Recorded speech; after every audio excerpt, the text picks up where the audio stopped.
The courtroom was heavy with silence, the kind that pressed on every chest and made even the ticking of the clock sound loud. And in the middle of it all stood a tired woman with trembling hands, her eyes fixed on the polished floor, as if afraid to look up, for she knew that one wrong decision could take her away from the only person she loved more than her own life, her son. She had worked herself to exhaustion, done everything she could to survive. But now she stood accused of something she swore she had not done, and though her lawyer spoke with rehearsed arguments, his words felt distant, lifeless, almost as though he was simply filling the air because it was his job, not because he believed in her. And the judge, stern and unreadable, seemed ready to pass judgment without truly hearing her heart. In the back row, her little boy sat quietly, clutching a worn notebook to his chest, his feet not even reaching the floor, his big eyes darting nervously from the lawyer's to his mother, his small face tight with fear, because though no one asked for his voice, he had a story of his own to tell, one that could change everything. Yet no one knew that the most important words of the day would not come from the men in suits or from the documents stacked high on the wooden tables, but from a child whose heart was braver than anyone expected. As the judge leaned forward to deliver his remarks, the boy suddenly stood up, the sound of his chair scraping against the wooden floor startling everyone. And before anyone could stop him, his small voice rose, clear and firm despite the trembling. In his hands, "I'm my mom's lawyer," he said, and the entire courtroom froze, turning toward him as if a ghost had just walked through the door. The judge's gavel pausing midair, the mother's breath catching in her throat, the opposing lawyer's eyes widening in disbelief, because never had anyone heard something so bold, so unexpected, in such a serious place. Whispers ran across the room. Some people chuckled in disbelief, others frowned as if offended by the interruption, yet no one could look away. For there was something in the boy's tone that was not playful or childish, but steady and certain. And though his frame was small and his shoes barely tied, his words carried a weight that seemed to pierce the air itself, making the silence heavier, sharper, as if every person in the room had to lean in and listen. The judge raised an eyebrow, his voice firm, as he asked the boy what he meant. But instead of shrinking away, the boy took a few careful steps forward, holding the notebook tightly as though it were a shield, his eyes finally meeting the judge's gaze with a strange mixture of fear and determination. And he repeated, louder this time, "I'm my mom's lawyer, and I need to speak," leaving the entire courtroom in suspense, for no one could yet tell whether this sudden act of courage would bring disaster or deliverance. The entire courtroom seemed to stop breathing the moment the boy's words echoed against the tall wooden walls. And though he was only a child with a small voice, there was something in the way he spoke that made even the most skeptical eyes linger on him. For no one had expected courage to rise from someone so young. Yet as he clutched his notebook close to his chest and took another step forward, his face pale but his chin lifted, it was clear he would not sit down quietly, not when his mother's future rested in hands that did not care for her truth. And the judge, though startled, leaned back in his chair, studying him with a curiosity that softened his otherwise stern expression. For in all his years he had seen many bold lawyers, but never a boy this young daring to claim the role, and he found himself saying, almost against his own instinct, "Go on, child, speak your piece." And the sound of that permission rippled through the room like a stone dropped in still water, making the opposing lawyer frown and the audience lean closer. The boy opened his notebook, the pages worn with scribbles, notes, and even drawings that showed he had been watching, learning, and trying to understand the world around him far beyond his years. And with trembling hands he read aloud, his words, simple yet powerful, not filled with legal terms but with honesty that no textbook could teach. "My mom is not a bad person. She works hard every day. She takes care of me. She helps our neighbors when they are in need. And if she did something wrong, it was not because she wanted to hurt anyone but because life has been too hard for us." And though some tried to dismiss it as the sweet defense of a child, others could not ignore how his words struck deeper than polished arguments, because he spoke of nights without food, of days when his mother skipped meals so he could eat, of times she borrowed money, not for luxury but for medicine.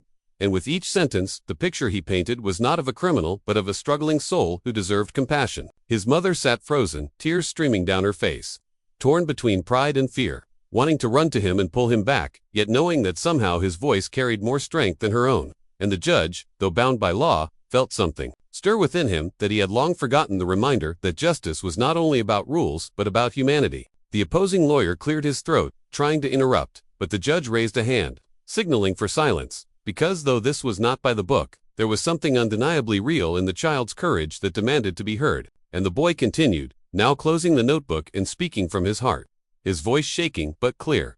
"I may be little, but I know right from wrong. And I know my mom doesn't deserve to be taken away from me.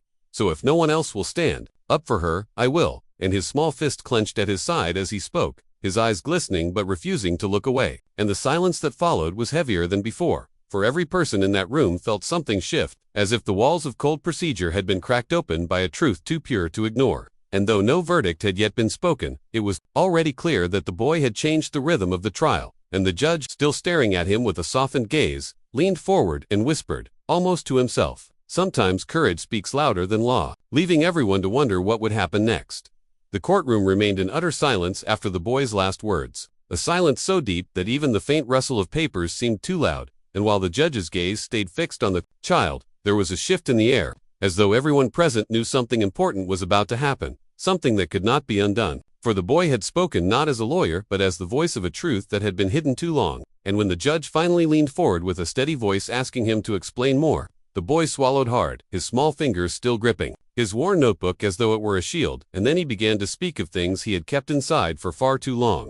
Words that tumbled out, not with the polish of a courtroom, but with the raw honesty of a child who had seen too much of life's struggles. And he told them about nights when his mother worked 2 jobs, scrubbing floors and washing dishes until her hands bled, and mornings when she left without breakfast so he could eat, and days when they were turned away by people who judged them for being poor. And though some in the courtroom shifted uncomfortably as the boy spoke, others leaned in closer, drawn by the weight of his testimony that no adult could deny. And then, as if a dam had broken, he revealed the truth that had been quietly ignored, that the debt his mother was being accused of refusing to pay was not because she had wanted to steal or cheat, but because she had borrowed money to pay for his medical treatment when he was gravely ill, money that had saved his life but trapped her in endless interest she could never repay. And with each word the picture changed, painting not a woman who had broken the law out of greed, but a mother who had risked everything to save her child. And the courtroom stirred with murmurs, the opposing lawyer stiffening as the boy's words shredded through the neat arguments he had prepared, while the mother covered her face, unable to stop the flood of tears,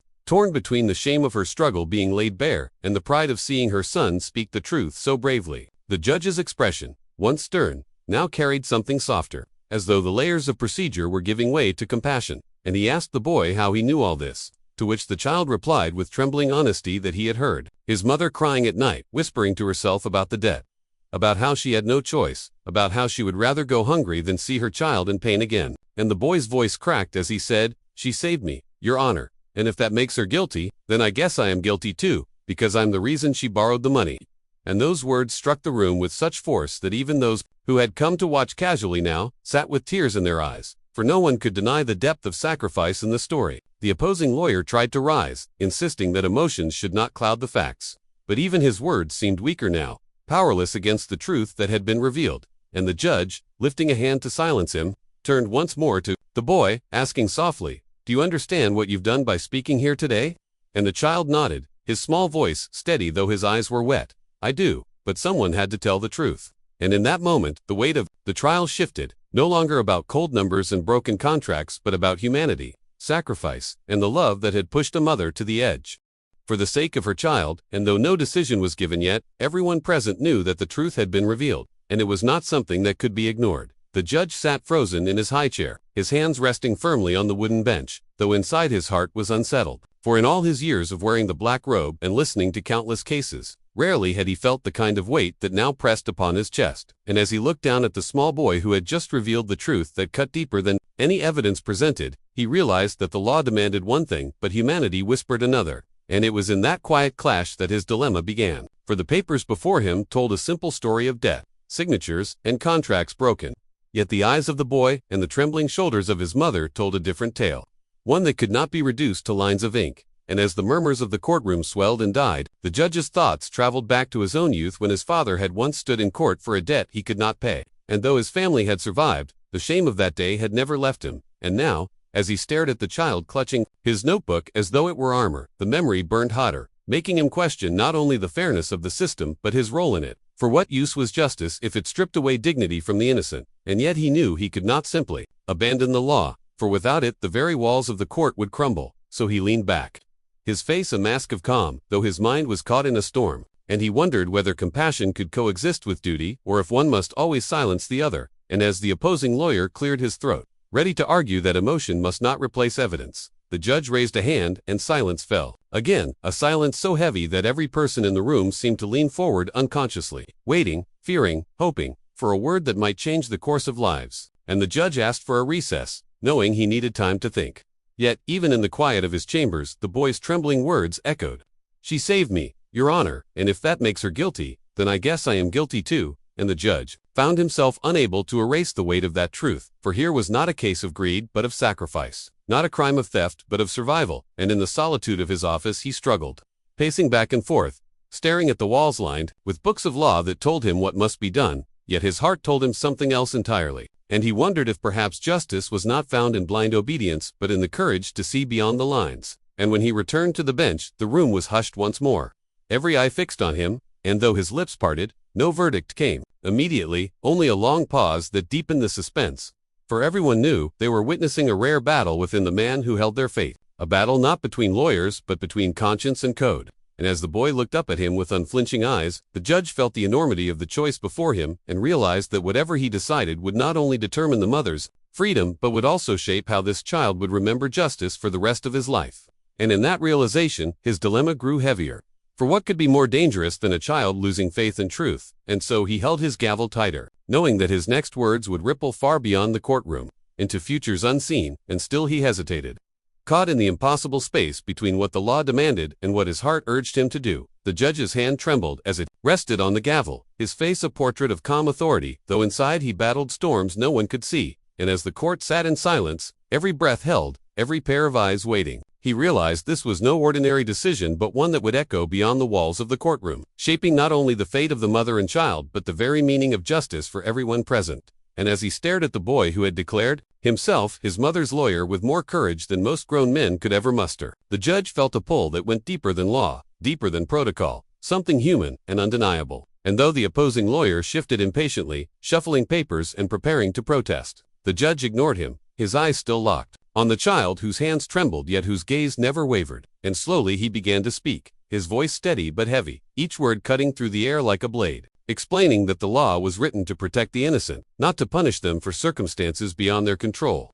And he recounted how the evidence may have seemed clear on paper but lacked the soul of truth that the boy had brought forth. And as whispers spread across the courtroom, the judge declared that the charges against the mother were dismissed, her debt forgiven, her name cleared, and the courtroom erupted into gasps, cries, and stunned silence. For such a verdict was unheard of, unbelievable, something that defied the rigid rules everyone had expected him to follow. And the opposing lawyer rose in outrage, demanding to know how the law could be bent so easily, but the judge silenced him with a single look, declaring that true justice was not blind to compassion, and that sometimes the greatest courage was not in enforcing the law but in daring to see the humanity behind it. And as his gavel struck the bench with finality, the sound echoed like thunder, sealing a moment that felt larger than life itself. And the boy, overwhelmed by the weight of what had just happened, rushed to his mother, clutching her tightly, tears streaming down both their faces, while even the most hardened observers in the gallery wiped their eyes, moved by a decision that few thought possible. And the judge, though outwardly composed, felt his own eyes sting, for he knew he had crossed a line, taken a risk, but in doing so, he had perhaps restored faith in justice for a boy who might one day grow to fight for others. And as the mother whispered thanks, her voice trembling with gratitude, the judge raised a hand gently, telling her no thanks were needed, for the courage had not been his but her son's. And the crowd erupted in applause that shook the very air. Yet beneath the clapping lingered a sense of awe, for they all knew they had witnessed something extraordinary, something that would be told and retold as a reminder that even in the cold walls of justice there could be warmth. And as the boy walked out hand in hand with his mother, his small shoulders held high, it was clear to everyone that he had not only defended his mother but had changed the course of their lives, proving that sometimes the smallest voices could make the loudest impact. And as the doors closed behind them, the judge remained seated for a long while, staring at the empty bench before him, knowing the verdict would be debated, criticized, and perhaps even challenged. But deep inside he also knew that history would remember it not as a breach of law but as a moment of truth. And with that thought, he leaned back, allowing himself the faintest smile, for he had given the boy more than freedom, he had given him hope. And in that hope lay the seed of a future where justice could truly belong to all.